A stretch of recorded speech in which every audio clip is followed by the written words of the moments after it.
So if Marshall McLuhan was right, and he probably was, and advertising really is the greatest art form of this modern age, well, that makes Seth Godin the Damien Hirst of marketing. You know Damien Hirst? The artist who famously preserved a tiger shark in formaldehyde? Well, Seth's a bit like that, an ultimate entrepreneur who specializes in ideas. These idea viruses spread through a population just like the flu. Ideas that have transformed him into one of America's go-to business gurus. He's a pioneer of internet marketing, the founder of Squidoo.com, which is a wickedly successful site that allows anyone, yes, even you, to build a page about any topic you're passionate about. He's a writer as well, has 13 books, many of them are bestsellers. The latest two, Poke the Box and We Are All Weird. And now with pretty much the whole year in front of us, Seth's got some pretty brave predictions about what lies ahead. First things first. Things don't look good for advertising executives, those real-life mad men and mad women. And when it comes to your job, the idea of keeping your head down and doing what you're told, over. He says we're all going to have to change, or never mind the race to the top, you'll be racing to the bottom. Please welcome Seth Godin. Nice to see you, man. Good to see you. Thank you. Welcome to the show. What a pleasure. You're such a pro. Oh, thank you. It's very nice to have you. I love the books, too. They're short. There's lots of them. Exactly. So you can always They're always like follow. peanuts. They're like peanuts. That's exactly right. So here we are, 2012. Are you hopeful? What a new year that was. Fantastic. Boy, wow. How was your New Year's Eve party, everybody? No, seriously, 2012. What do you Here's the thing. The recession is a forever recession. There's a cyclical recession that comes and goes, but there's this other thing, and it's the end of the industrial age. It lasted for 80 years. For 80 years, you got a job, you did what you were told, you retired. And good people could make above average pay for average work. And it ended. And so 2012 is not going to be more of the same. It's going to be worse of the same in that the industrial age is going away and a new thing is going to take its place. It doesn't strike me as we're a group of people who are prepared for this new thing yet. Totally unprepared. Absolutely. Because our schools, our systems, our retirement things, our taxes are all built around this notion of doing what you're told. And now we don't know what to do because it's a revolution. And so what do you think we should do? Pick yourself. Don't wait for someone to pick you. If you have a book, you don't need a publisher to pick you. You can publish it yourself. If you want to write, write. If you want to sing, sing. If you want to start a movement, start a movement.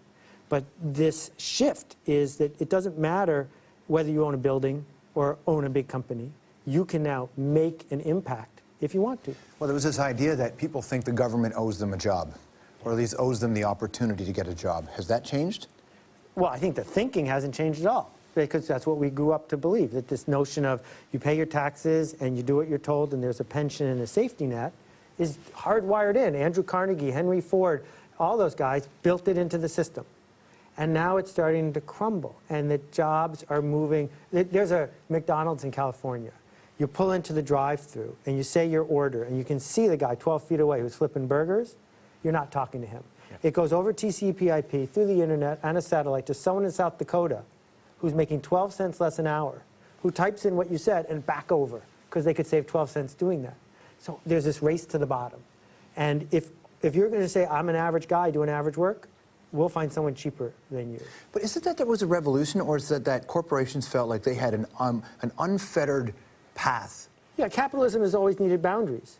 And so if you've got people racing, and if the boundaries get loosened, they're going to race faster. The alternative, though, which I'm much more interested in, is the race to the top. So while there's people who are racing to the bottom, there's... What's the race to the bottom? What is that? Yeah, the race to the bottom is, how do we get cheaper? How does everything get cheaper? More Walmarts, more Targets, more stuff made by people who are getting paid ever less from cheaper materials, cheaper services, whatever. The problem with the race to the bottom is you might win, which really sucks, right? Totally. The alternative is to race to the top. And some people are getting to race to the top because the internet and this revolutionary connection engine that we're all living with says if you can figure out how to do something interesting or unique or noteworthy, people will find you and pay you extra. Because you're not like everyone else, but cheaper. You're different than everyone and more expensive. Yeah, but the whole system needs to change. Yeah. Wow. Do you really... Like it or not, it's all turning upside down. Is this one of the things like the record business where, regardless of how we feel, it's going to change? Do you think it will change? Yeah. So the record business was perfect, George, in 1972. Everything about it was perfect. Rolling Stone magazine, American Top 40, right Billboard. Right to the late mid-'90s, yeah, then right? Yeah. Gone, all at once. More music now, by more musicians, listened to more often by more people, All of that's great, but the industry that made it, gone. And so the same thing is going to happen to Canadian Tire, and the same thing is going to happen to Tim Hortons, and the same thing is going to happen to the local hotel and everybody else. They're either going to have to choose that we're just like everyone else but a little cheaper, or they're going to have to say we're the only one. Like Rita's Candy Shop, halfway between here and Algonquin Park. Yeah. Rita's has a line out the door all summer long. She and her husband make hundreds of thousands of dollars, even though there's all these other places on Highway 11 that are struggling, because they're all the same. But there's only one Rita's. It's like Weber's if you're going north as well. Right next door to Weber's. That's right. Exactly. Algonquin Park's big in your life, isn't it? Yeah. And when did you first go there? 1970, when I was 10 years old. There's a whole run of American guys who went up to Camp Erewhon, right? Yeah. So when you first got there, what did you think of Algonquin Park? Well, you know, when you're 10 years old, all you want to do is go home because you're homesick. But then you look around and there's beaver and moose and trees, and that wears off when you're 10 years old after a couple hours. But the first time you see a moose, it's crazy, right? Yeah, this is like unbelievable. It was like the second day, there was a bear in my cabin. But what really transformed me was there are these 16-foot-long handmade cedar strip canoes. And at one point in the 50s, still in the 50s, it was the #1 vehicle in all of Canada was the canoe. And a 16-foot-long canoe is really big. And if you're 10 years old, you've never piloted something that big yourself. Maybe a bike, but that's it. Yeah. And this guy, Chuck LeBeau, got me in the boat, and I learned how to do it by myself. And that's what changed my life. This notion that I, even at the age of 10, could decide where to head and could be on my own. What about, I love the idea of everybody doing what they want, but the reality is there are a lot of jobs that just need to get done.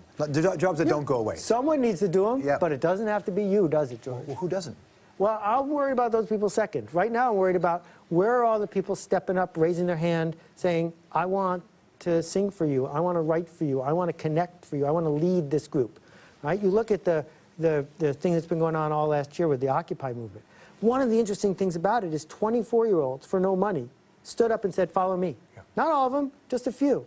Well, we can replicate that by organizing people, First Peoples, or organizing people who are really into listening to vinyl records, or whatever it is you care about. What do you think, you know, the idea of going out and doing stuff, though, and making yourself happy, doing what you want, people are just conditioned to be afraid of things, and I think our parents' generation really beat that into us. Yeah. You need stability. Like, people are just afraid of failing, isn't that it? Well, understand 20,000 guys, mostly men, at Ford Motor Company lost their job on one day. Yeah.